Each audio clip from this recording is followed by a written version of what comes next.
අපි දැන් හදන්න යන්නේ මේ 2025 මේ සැරේ පාස් වෙන මේ සැරේ තිබ්බ ගාන. දැන් 25 සාපේක්ෂ ප්‍රවේග ගාන චූටි වෙනසක් තිබ්බම දැක්කා. හරියට තීරි පුළුවන් ඉන්න ඒකේ කේස් එකක් දාගන්න නැහැ ලොයික් හදනවා. එතකොට ප්‍රවේග කාල වක්‍ර ගානත් චූටි අවබෝධයක් ගන්න තැනක් තිබ්බා. එක් කරගත්තා කියන්නේ ඒකත් ගොඩ දා ගන්නවා. මම මේ ගාන පොඩ්ඩක් විවරණය කරන්න හිතුවා. මාගේ හිතේ කොහොමද ඉදන්නේ නැහැ. මේ මගේ අදහස. හරි.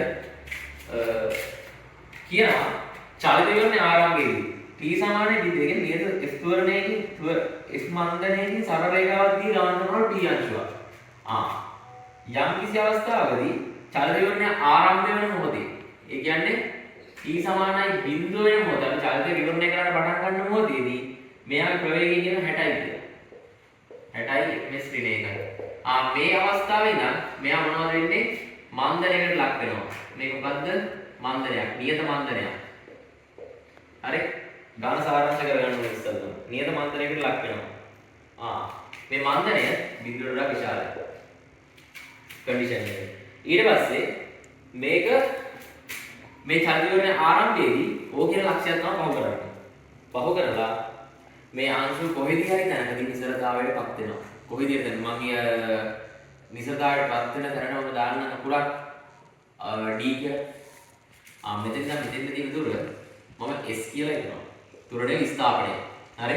මම තීරය ගන්න කියලා දෙනවා විස්ථාපනය ප්‍රවේගී දිශාවට අනිවාර්ය වස්තු විස්ථාපනය වෙනවා කියලා දෙනවා. හරිද? ඊට පස්සේ ඊළඟට කියනවා චලනයේ නිශ්චිතතාවය නිවන දොරෙන් චලනයේ ඒකනේ අපි නැවතිලා මේක ආය නිසලතාවයෙන් ගමන් කරබලා ඕදෙසට ආය චලනය වෙනවා. නිසලතාවයෙන් ගමන් කරබලා ඕදෙසට ආය චලනය වෙනවා. ඊට පස්සේ කියනවා මොකද කියන්නේ? තව q අංශුවක් ඕවලින් ගමන් පටන් ගන්නවා. මාර්ගයේසියක්. මෙහෙ දැන් නැවතිච්ච එක මෙහෙට එනවා. ආය එකක් ගමනට පටන් ගන්න මෙහෙන් එනවා. ඒ කියන්නේ මෙයා මෙහෙට ගිහිල්ලා මෙයා මෙහෙට එන ගමනේදී මොනයම් හෝ කාලයකදී මෙයා ගමනක් පටන් ගන්න දෙනවා. කාලයකට ඉස්සෙල්ලා දීලා ඇති. හරි. චලිත විවරණයේ ආරම්භයේ නම් ඕවංශුව t සමානයි 30 බෙදීම f කියලා. ඔව් t සමානයි f 30 බෙදීම f කියලා කාලයකදී f ms කියලා දෙක තියෙනවා. තප්පර වගේ මීටර f වල නියත දූරණේ ඒ සමන රේඛාව දිගේ මෙහෙම යනවා. ඒ කියන්නේ අනිවාර්යෙන් බඩ තේරෙන්න ඕන. මෙතෙන්ට ගිහිල්ලා ආපහු එන එකාට ටික වෙලාවකට පස්සේ යන එකාව වගදී හම්බ වෙනවා. ෂුවර් එකට තමයි නැත්නම් එහෙම කතාවක් තමයි. හරි. ඊට පස්සේ මේකට අදාළ මේ චලිතයට අදාළ ප්‍රවේගකාල වක්‍රයෙන් ඉන්නලු තවය මෙන්න මෙයා දෙවෙනි අවස්ථාවේ චලිතය පටන් ගත්ත එක්කෙනා තප්පර 10ක් ගිහිලා නියත ප්‍රවේගයෙන් දෙවෙනි අවස්ථාවේ චලිතය පටන් ගත්ත එක්කෙනා නියත ප්‍රවේගයකට යනකොට යම් කිසි වෙලාවකදී ඒ වෙලෙක තප්පර 10කට පස්සේ මෙන්න මේ දෙන්න හම්බ වෙනවා. හරි. ඕකේ දැන් අමාරුම චලිතය අපිට පේන්නේ පළවෙනි දස්සේ චලිතය නේද? පීකි චලිතය නේද? රයිට්. මම දැන් එකම ප්‍රවේග කාල වක්‍රය මේක ගන්නවා. හරි. එකම ප්‍රවේග කාල වක්‍රය කොහොමද මේක ගන්නවා? t මේක v. මම මේ පැත්තට පවතින චලිත ධන ලෙස සලකනවා. මේ පැත්තට පවතින සියලු චලිත ධන ලෙස සලකනවා. ඊට පස්සේ මම ඉස්සෙල්ලා කතා කරන චලිත විවරණයේ ආරම්භයේදී p අංශුව ගැන 60ක ප්‍රවේගයක් තිබිලා 60ක් තිබිලා. ඊට පස්සේ නියත මන්දනයකින් මේක ආවිලා නිසල වෙලා. නියත මන්දනයකින් කියන නිසල වෙලා. ඊට පස්සේ මොකද වෙන්නේ? නැවතත් නිසල වෙච්ච එක අනිත් පැත්තට චලිත විවරණය අපි ගත්තේ මේ පැත්තට. මේ පැත්තට පවතින සියලු චලිත ධන ලෙස සලකා ගත්තේ. මේ පැත්තට තමයි පොඩ්ඩ දැන් සලකන්න යන්නේ. එහෙනම් ධන පැත්තේ මේ ප්‍රස්ථාරයෙන් එන්නේ ඍණ පැත්තේ. මොන තෝරන්නේද? චලනය වෙන්නේ. f තෝරන්නේ මම. ඒ f තෝරන්නේ චලනය වෙනවා. එතකොට මෙයා බීටා නම් මෙයාත් බීටා. මොකද්ද? කාලක්ෂය සමග සාධන සුළු කෝණයට ඇන්ජනේ අනුක්‍රමණය වෙනවා. ප්‍රස්ථාරයේ චෝර වෙනවා. ඒ අනුක්‍රමණය. කාලක්ෂය සමග සාධන සුළු කෝණයට ඇන්ජනේ අනුක්‍රමණය වෙනවා. අනුක්‍රමණය සමානයි ප්‍රස්ථාරයේ තෝරණය. ඒක තියරි එකක් මේක දන්නවා. හරි. එතකොට මේ tan බීටා කියලා කියන්නේ තමයි x. ඔබ ඉතින් දැනගන්න ඕනේ. හරි? දැන් මම මෙයා නිසල වෙන්න ගිය කාලය බලනවා. නිසල වෙන්න ගිය කාලය t නම්. නිසල වෙන්න ගිය කාලය මෙතන මෙතන t නම් t කියලා බලනවා. tan beta. tan බීටා කියන්නේ මොකද්ද? සමගපාදයේ වෙදීම t. මම මෙතන මෙතන කාලේ t කියලා කියනවා නේ. t. එතකොට මොකද වෙන්නේ? f 60 බෙදීම f සමානයි t කියලා එනවා. මාර වැදගත් දෙයක් ගන්න. 60 බෙදීම f මෙන්න නම් දෙන්නේ. 60 බෙදීම f. හරිද? මම තාම අනිත් වස්තුව ගැන කතා කරේ නැහැ. අනිත් වස්තුව ගැන තාම කතා කරේ නැහැ. ඊට පස්සේ ඊළඟට තමයි ඒ අනිත් වස්තුව ගැන කතා කරොත් කියනවා t සමානයි 30 බෙදීම f. 30 බෙදීම f. මේක 60 බෙදීම f නම් 30 බෙදීම f කියන්නේ හරියට මේක මැද කියන එක තේරෙන්න. ඒක නැතුව තේරුම් ගන්න නැතුව හදන්න කිව්වොත් වැඩි අලග කරගන්නවා. ඒ කියන්නේ ආරම්භ කරලා තියෙන්නේ මේ වගේ මොකටද? කාලය 30 බෙදීම f කාලයක් ගියාට පස්සේ තමයි දෙවෙනි අංශුව ගමන ආරම්භලා තියෙන්නේ. හරි? මම යාගේ චරිතය හදිනවා. වෙන පාඩයෙන් පැහැදිලි නේ. අලු පාඩය. යාගේ චරිතය. දැන් බරපතල ප්‍රශ්නයක් අපිට තියෙනවා. මෙන්න මෙයා ඒකාකාර ප්‍රවේගය ලබා ගන්නේ නැහැ. ඒකාකාර ප්‍රවේගය මෙයා ලබා ගන්නවානේ මෙයා තප්පරේ වේග 30ක ප්‍රවේගයක් ලබා ගත්තා පස්සේ ඒ ප්‍රවේගය පවත්වාගෙන යනවා කියලා තියෙනවා. ඒ කියන්නේ 30ක් ලබා ගන්නවා. දැන් ග්‍රාෆ් එක හදනකොට ප්‍රස්ථාර ගත කරනකොට බරපතල ප්‍රශ්නයක් වෙනවා. කට්ටිය කණාපාලන ගන්නවා මෙතනින් යනවා මෙහෙ එහෙම බෑ. තර්කානුකූලව ගත්තොත් දැන් ප්‍රශ්නයක් එනවා. මෙයා මේ ප්‍රවේගය ලබා ගන්නේ මේ වගේ මොහොතකදීද? ඒ කියන්නේ කාලේ ඉක්මනට ගිහිල්ලාද? දැන් මෙයා ඉවරනේ කියනවනේ. f වරෙන්මයි යන්නේ. මේ වගේ ගිහිල්ලා මේ වගේ හරියට ලබා ගන්නේද? එහෙම නැත්නම් මේක මෙහෙම ගිහිල්ලා මේ වගේ හරියට ලබා ගන්නේද? මේක මෙහෙම ගිහිල්ලා මේ වගේ හරියටම මෙහෙම ගිහිල්ලා මෙන්න මෙතනදී ලබා ගන්නේද? එහෙමත් නැත්නම් මීට කලින් අවස්ථාවක ලබා ගන්නේද? එක්ක හරියටම ගිහිල්ලා මේ අවස්ථාවේදී මේ ගාකාර ප්‍රවේගයටපත් වෙයිද? එහෙම නැත්නම් ඊට කලින් ලබා ගන්නේද? ඔන්න ඔය තරගේ හරියට ගන්න ඕනේ ඉස්සෙල්ලා. දැන් මම හිතනවා මේ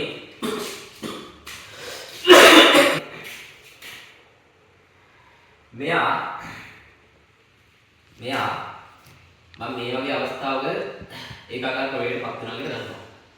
මම මේ කාලය t 1 කියලා දාලා මේක දන්න මේක හැම වෙනස් කරන්න පුළුවන්. අදාළව හරියට මෙතෙන් ආවොත් මම වෙනස් කරගන්නවා. හරි? මෙයා f වරෙන් නේද යන්නේ. එතකොට මෙයා b ට නේද? හරි. tan b සමානයි. tan b සමානයි. මොකද්ද? 30 බෙදීම t එක. tan b කියලා කියන්නේ f සමානයි 30 බෙදීම t එක. t එක සමානයි 30 බෙදීම f. පට්ට. දැන් තේරෙනව නේද? මෙතන ඉඳන් මෙතෙන්ට 30 බෙදීම f.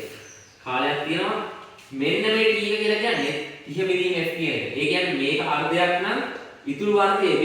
ඒ කියන්නේ මේ t එක කියන එක නා හරියටම මෙතෙන් ඉඳන් වෙලා. ඒ කියන්නේ හරියටම බලන්න 30 බෙදීම f කියන්නේ මෙන්න මෙතන. 30 බෙදීම f. හරියටම මේ කඩ ඉස්සලා වෙනකොට තමයි මෙයා ඒකාකාර ප්‍රවේගයටපත් වෙලා තියෙන තර්කය මේකෙන් ගන්න හැටි. හරි? මේක යනවා දැන්. ඒකාකාර ප්‍රවේගයටපත් වෙනවා ඔන්න යනවා. ඔය යන ගමනේදී යම් කිසි අවස්ථාවකදී මේ දෙන්න නැවත තැනකදී හම් වෙනවා. ඒ හම් වෙන්න තප්පර 10ක කාලයක් ගිහිල්ලා කියලා කියනවා. ඒකාකාර ප්‍රවේගය ලබාගත් අවස්ථාවේ සිට තප්පර 10කට පස්සේ වස්තුන් දෙක හම් වෙලා. දැන් අපි ගන්නවා f කියන එක මොකද්ද? f කියන එක 3යි කියලා වෙන්නන්නේ. හරි? f කියන එක 3යි කියලා වෙන්නන්නේ. හරි? දැන් මම ඉස්සෙල්ලාම මට ප්‍රශ්නයක් තියෙනවා. මෙයා දෙවෙනි අංශුව. පළවෙනි අංශුව මෙහාට ගිහිල්ලා මෙහෙට එනවනේ. යම් කිසි දුරක් මම ඒක s1 කියලා ගන්නවා. මේ පැත්තට ආපහු වෙන දුර. හරි?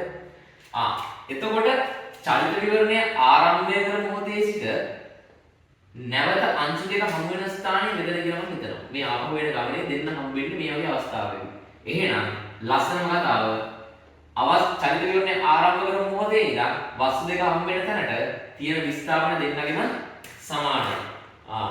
එහෙනම් පළවෙනි වස්තුවේ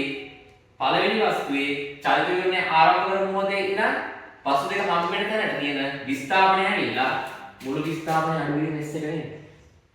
මුළු විස්ථාපනය s අඩු කිරීම s1. හරි? ඊට පස්සේ දෙවෙනි අංශුව චලිත විවරණය ආරම්භ කරන මොහොතේ ඉඳන් හම් වෙන ස්ථානයට ඇති මේ චලිත විවරණය ආරම්භ කරන මොහොතේ ඉඳන් වස්තුන් දෙක හම් වෙන තැනට ඇති විස්ථාපනය මම ඒකත් මම ගන්නම් නෑ ඒක පුදා ගන්න ඕනේ නෑ. ඒක අපි දියා ගන්න. හරි? ඒ විස්ථාපනය වෙන්නේ මෙන්න මේ වර්ගඵලයෙන් නේද? මෙන්න මෙයා චලිත ගණනය ආරම්භ කරන මොහොතේ ඉඳන් වස්තු දෙක හම්බෙන්න තැන තියෙන විස්ථාපනය ප්‍රස්ථාරයේ කාලාක්ෂයක් සමග සාධන සංගත රූපේ වර්ගඵලයෙන් හම්බ වෙනවා නේද? ඔක තමයි කිරි. එතකොට මෙන්න මෙයාගේ වර්ගඵලයට මෙන්න මේ සම්බන්ධතාවය සමානයි. දැන් මොකද්ද? වර්ගඵලය කියන්නේ කීයද? ත්‍රිපිසීමේ වර්ගඵලය. දැන් මම මෙන්න මේ ත්‍රිපිසීමේ වර්ගඵලය ගන්නවා. මොකද්ද? භාගය සමාන්තර පාද දෙකේ එකතු. 30 බෙදීම f එකතු කිරීම 10. 30 බෙදීම f එකතු කිරීම 10. ධන උඩවත්ද 10. බරක් උඩට 15යි. 15යි. දැන් බරපතල ප්‍රශ්නයක් කියන දණක් අපිට එනවා. s කියන එක නම් හරි. මුළු විස්ථාපනය. ඒ කියන්නේ මෙන්න මේ ත්‍රිකෝණේ වර්ගඵලයෙන් තමයි මෙන්න මේ දුර හම්බෙන්නේ. s කියන එක. ඒ කියන්නේ භාගය ගුණ කිරීම සම්පූර්ණ එකද 60 බෙදීම f බා 60 බෙදීම f ගුණ කිරීම ඊට පස්සේ ලම්බ උස 60යි 60යි ඍණ භාගය ගුණ කිරීම දැන් ආපසු මේ ඇවිල්ලා තියෙන s1 ස්ථාපන මොකදින්ද හම්බෙන්නේ මේක ගිහිල්ලා නැවතිලා ආපස්සට ගමන පටන් ගන්න ඇවිල්ලා වස්තුන් දෙක හම්බ වෙනකම් මේ ගිහින් මෙන්න මේ චරිතය සලකනවා නේද මෙන්න මේ චරිතය සලකලා ඒ කියන්නේ මෙයා ආපස්සට එනතු ස්ථාපනය ලැබෙන්නේ මෙන්න මේ කාලාක්ෂය සමග සාධන මෙන්න මේ සංගත රූපේ වර්ගඵලයෙන් නේද මේක නේද ඒ නැවතුණා නැවතිලා ආපහු ගමන පටන් ගන්න අන්න හම්බුණා හම්බෙන්න තැනදී මෙන්න මේ හම්බෙන්න තැන සංගත රූපේ වර්ගඵලය මෙන්න මෙයාගේ වර්ගඵලය නේද මෙයාගේ වර්ගඵලය හොයන්න බෑ මෙන්න මේ ප්‍රවේගය දන්නේ නැතුව මම ඒකට v නෝට් කියලා දාගන්නවා හරි දැන් භාගය වැඩි කිරීම v නෝට් වැඩි කිරීම 10 සමානයි භාගය 30 බෙදීම f ධන 20 වැඩි කිරීම 15 කියලා සම්බන්ධතාවයක් වෙනවා. පට්ට ලේසි ගානක් ඈ. ඊට පස්සේ මම v නෝට් හොයාගන්න ඕනේ. ඔයත් හදන්න. v නෝට් හොයාගන්න. දැන් v නෝට් ගන්න මේ ප්ලෑන් එකක් තිබේ. මම v නෝට් ගන්නට මම ගන්න tan β. මේ β මේ මෙතනක් තියෙන ප්‍රතිමුඛ කෝණ වලින්. එතකොට tan β. tan β සමානයි v නෝට් බෙදීම 10. v නෝට් බෙදීම 10. එතකොට tan β කියලා කියන්නේ මොකද්ද? tan β කියලා කියන්නේ f 10යි f සමානයි v නෝට්. පට්ට වැදගත් කතාවක්. එන්නේ අන්න ඒ v නෝට් මේකට ආදේශ කරනවා. මම මේ භාගෙට මේ භාගෙ දුරු කරනවා. ඊට පස්සේ 3600 බෙදීම f ඍණ 10යි f වරක් 10 සමානයි 30 බෙදීම 30 ධන 20යි f බෙදීම 20 sorry 20යි f වරක් 15 කියන්නේ හරි දැන් මේක සුළු කරලා බලන්න 3600 බෙදීම f ඍණ 100යි f සමානයි 10ක් මෙතන පොදුවට ගත්තාම 3 ධන 2යි f බෙදීම f වැඩි කිරීම හරි right මගේ පොඩි මිස්ටේක් එකක් කරලා ඉන්න මෙතන ලම්බු සම එකක් තියෙන්නේ 15 වෙන මොකද මකුල 30 ඉන්නවා හරි ඊට පස්සේ මම දැන් මොකද කරන්නේ මේ බිඳුවට මේ බිඳුව සුළු කරනවා ප්‍රශ්නයක් තියෙනවද මම හිතන්නේ නැහැ හරි එතකොට මට එනවා 36 මේ ඔක්කොම f ක වැඩි කරනවා ඍණ f වර්ග සමානයි 9 ධන 6යි f දෙන්න කරනවා 6යි 9 ධන මේ වැඩි කරපුවාම 6යි හරි ඊට පස්සේ මම මේක එක පැත්තකට දා ගන්නවා f වර්ග බිඳුව සමානයි f වර්ග ධන 6යි f 36 9ක් ඍණ 27 කියලා මට සම්බන්ධතාවයක් එනවා වර්ග සමීකරණය. මේ වර්ග සමීකරණය විසඳ සාධකයක් නම් බලන්න නවරක් තුනේ. නවරක් තුනයි. කරනවා f වර්ග ධන 9යි f ඍණ 3යි f ඍණ 27 සමානයි බිඳුව. F පොදුවට ගත්තාම F ධන 9 ඍණ 3 F ධන 9 කියලා එනවා. සමානයි බිඳුව. බිඳුව සමානයි F ඍණ 3 වරක් F ධන 9 කියලා මේක ලස්සන සාධක කරනවා. ඊට පස්සේ අපිට උත්තර දෙකක් එනවා. එකක් එනවා F සමානයි 3 හෝ F සමානයි ඍණ 9. නමුත් F සමානයි ඍණ 9 ආදේශ කරපු ගමන් P වලට F සමානයි ඍණ 9 ආදේශ කරපු ගමන් මොකද වෙන්නේ? තිහ බෙදීම ඍණ 9 වෙනවා. මේක බිඳුවට වඩා කුඩා ගයක්. කාලය කියන එක කවදාවත් බිඳුවට වඩා කුඩා වෙන්න බෑ. ඒ හින්දා මේ ඍණ 9 කියන උත්තරය වල රිජෙක්ට් කරන්න වෙනවා. ඒ නිසා අපිට පුළුවන් F සමානයි 3 කියන උත්තරේ පිළිගන්න. ඔන්න ත්වරණය 3යි කියලා පෙන්නනවා. හරි? ඊට පස්සේ ඊළඟ කතාව. ඊළඟට තියෙනවා ඊළඟට ගණන් කියනවා චලිතය ආරම්භ කර දෙවැනි අංශුවේ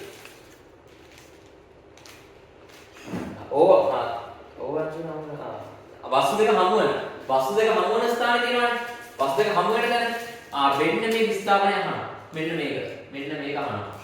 මෙන්න මෙයා හොයන ලේසිම ක්‍රමය තමයි චලිත විවරණයේ ආරම්භයේ දෙවෙනි අංශුව චලිත විවරණයේ ආරම්භ කරපු ඉඳලා ඒක හම්බෙන්න ගිය දුර. ඒ කියන්නේ මෙන්න මේ විස්ථාපනය මෙන්න මේ වර්ගඵලය වුණා හරි. මෙන්න මේ වර්ගඵලය වෙනවා. මේ මම මේ ලියන්නම්. හරි ලියන්න. භාගය මම කියනවා මෙහෙම. මම මේක අමුඩියක් දානවා O A B C උදාහරණ. O A B C ත්‍රිපිසියන. මේ වර්ගඵල. මෙන්න මේක තමයි හම්බෙන්නේ. මොකක්ද දෙන්නේ? භාගය ගුණ කිරීම 30 බෙදීම F ධන 20 වරක් 30. මේක සුළු කරලා බලන්න. F කියන්නේ 3යි. ඒ කියන්නේ භාගයයි 3යි 10යි මෙතන 30යි. වැඩි කිරීම 30යි. හරි? 3 වරක් 3 9යි. 9 දෙකෙන් බෙදුවම 4.9 මීටර කියලා එනවා. මෙන්න මේක තමයි පෙන්වන්නේ. ඔන්න පළවෙනි කොටස ඉවරයි. හරි? සරලයි වුණ පොඩි ගානක් තිබ්බේ. හරි සුළු ක්‍රියම් ටිකක් අරගෙන කරගත්තා නම් ඒක ගැල පොඩි. ඕ මේසරේ මේ ප්‍රොජෙක්ට් කරලා දාන්න. මේසරේ ස්ටොප් කරන්න. විසෝ කරන්න.